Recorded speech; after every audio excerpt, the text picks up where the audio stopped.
Welcome to Earnings Central. In this video, we'll break down Bassett Furniture Industries' third quarter 2024 earnings call in under 5 minutes.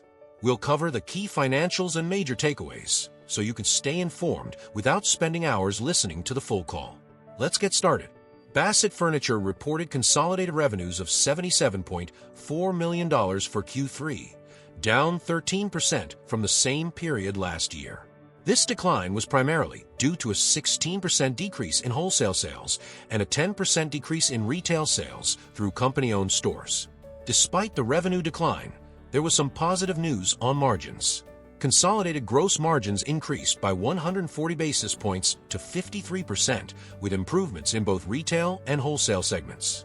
However, the company did report a consolidated operating loss of $6.4 million, compared to a $3.2 million loss in Q3 2023.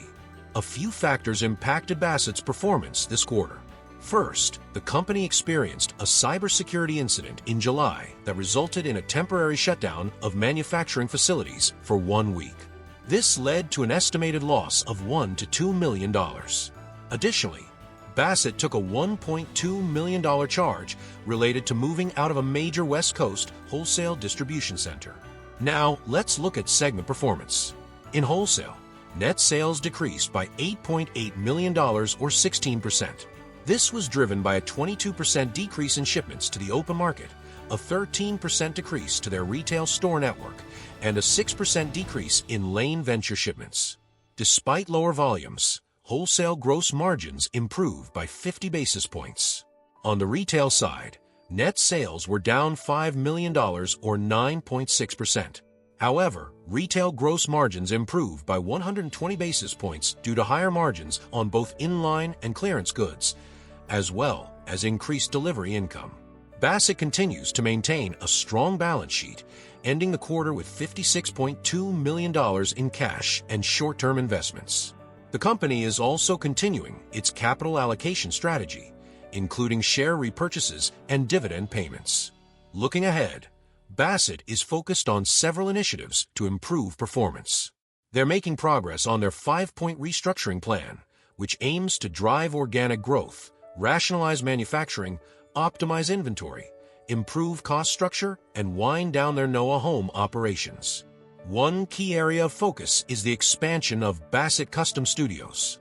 The company now has 40 of these locations and is targeting 50 by year-end. This concept has been well received and is seen as a growth driver for the future. Bassett is also investing in product development, with plans to launch 3 major imported collections over the next few quarters, as well as expanding their domestic offerings. They're also enhancing their e-commerce capabilities and reaching out to the interior design community to drive growth. While the near-term environment remains challenging due to weak housing market conditions and recent disruptions from Hurricane Helene and the East Coast dock strike, Bassett remains optimistic about the long term. They believe the industry is poised for a transformational shift in the coming quarters and are positioning themselves to benefit when consumer demand improves. In conclusion, while Bassett Furniture faced headwinds in Q3, they're taking proactive steps to improve efficiency, expand their product offerings, and position themselves for future growth. As always, investors should keep an eye on broader economic trends, particularly in the housing market, as they will likely impact Bassett's performance in the coming quarters. That wraps up our recap of Bassett Furniture Industries' third quarter 2024 earnings call. If you found this recap helpful and want to stay on top of more earnings reports from other companies, don't forget to subscribe. We've got plenty more quick and easy breakdowns coming your way. So hit that subscribe button and never miss an update from Earnings Central.